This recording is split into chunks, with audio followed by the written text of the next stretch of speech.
Hi, my name is Brian Kim, Professor and Vice Chair of Research in Dermatology, Director of the Mark Lovell Center for Neuroinflammation and Sensation at Icahn School of Medicine at Mount Sinai.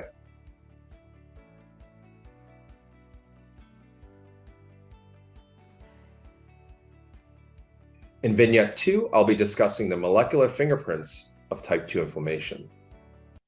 Previously, we reviewed several key cell types involved in type 2 inflammation.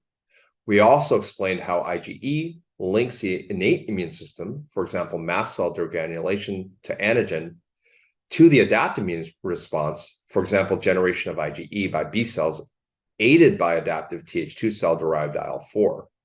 We'll now move on to the molecules that define the function of these cells and their potential effects on various diseases. Although Th2 cells are known for their production of IL-4, IL-5, and IL-13, various innate immune cells can be major sources of these type 2 cytokines. For example, ILC2s are critical sources of IL-5 and IL-13, and basophils are major sources of IL-4. Mast cells are also known to produce IL-13. Another type 2 inflammation-associated cytokine, IL-31, while originally identified within Th2 cells, has also been reported to be produced by mast cells and monocytes. Collectively, it is now appreciated that there are a number of sources of these cytokines across the repertoire of type 2 cellular players. Moreover, there are a number of key functions of these cytokines as well. For instance, both IL-4 and IL-13 are implicated in IgE class switching, epithelial barrier dysfunction, mucus production, neural hypersensitivity, and fibrosis. IL-4 in particular has a high affinity for its receptor, meaning it can act at relatively low concentrations, making it difficult to detect in the periphery without sensitive assays. Even at levels too low to produce inflammation in vivo, IL-4 likely still promotes neural hypersensitivity. IL-4 also helps drive systemic type 2 inflammation by contributing to the differentiation and expansion of Th2 cells.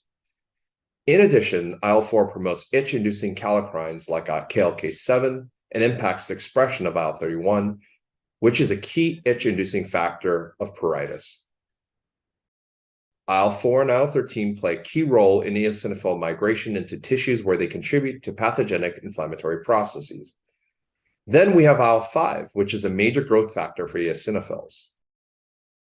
Each of these cytokines acts by binding to its receptor on target cells, activating a cascade through the JAK-STAT signaling pathway and driving the processes that play important roles in the characteristic signs and symptoms of type 2 diseases like atopic dermatitis, prurigo nodularis, and chronic spontaneous urticaria. It should be noted that JAK-STAT is a signaling pathway used by several cytokines beyond those implicated in type 2 inflammatory conditions. While IL-4, IL-5, and IL-13, and more recently IL-31, are key effector cytokines in the type 2 inflammatory response, it is important to note that there are other molecular players involved as well. For example, both mast cells and basophils are sources of histamine and leukotriene C4, which promote itch and anaphylaxis. While IgE on the surface of these cells promotes the release of these factors, it is now appreciated that other molecules, such as MRGPRX2, on mast cells and possibly basophils, can trigger degranulation in an IgE-independent manner.